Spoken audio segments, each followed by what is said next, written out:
So without wasting time, let's directly get to the point that how you can fix Instagram mention if that's not working. It may be in Instagram comments, like if I try to mention someone, it's working for me. And it can also be in stories. If I try someone to mention here and these results may not be popping up for you. So in that case, it's not working for you. I'll show you some fixes that how you can get it working. So the very first thing you have to do is you have to first of all open up your app store if you are on iPhone, and you have to open up your Play Store if you are on Android, and search here Instagram and hit the search button. And when this Instagram app appears up, you have to update this Instagram application by tapping on this little update button right here. If your app is not up to date, this may be the biggest and foremost reason some features are not working for you. But even after updating your Instagram application, this thing is not working, then let's move towards the solution number 2, which is you have to open up your settings of your phone, and after that scroll through this page, and by the end of this page you will find this apps button. If you are on Android, you still have to find this apps section somewhere and search here Instagram. And when this Instagram app appears up, you have to tap on it,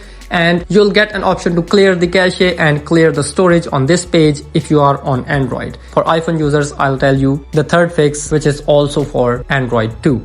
So after clearing the cache and storage from this page, try to mention someone in your Instagram app and this should work. But if this second fix also didn't work, then the solution number 3 for both devices, iPhone and Android, is you have to tap and hold on the application and tap on delete app and delete Instagram application, and after that reinstall it from your App Store or Play Store. This reinstallation will remove all the bugs from your application and your Instagram mentions will work smoothly. But if this thing also didn't help, the last solution is you have to tap on these 3 lines available at the top right corner of the screen and scroll through this page and tap on this logout button, which is the last option in this list, and log in again. But remember that you'll have to provide your username and password for this case. So please remember your password first. After that, log out this account and log in again. And after applying all these 4 fixes, I'm more than pretty sure that your Instagram mention will work smoothly. And let me know in the comments that which thing worked for you. Thank you so much.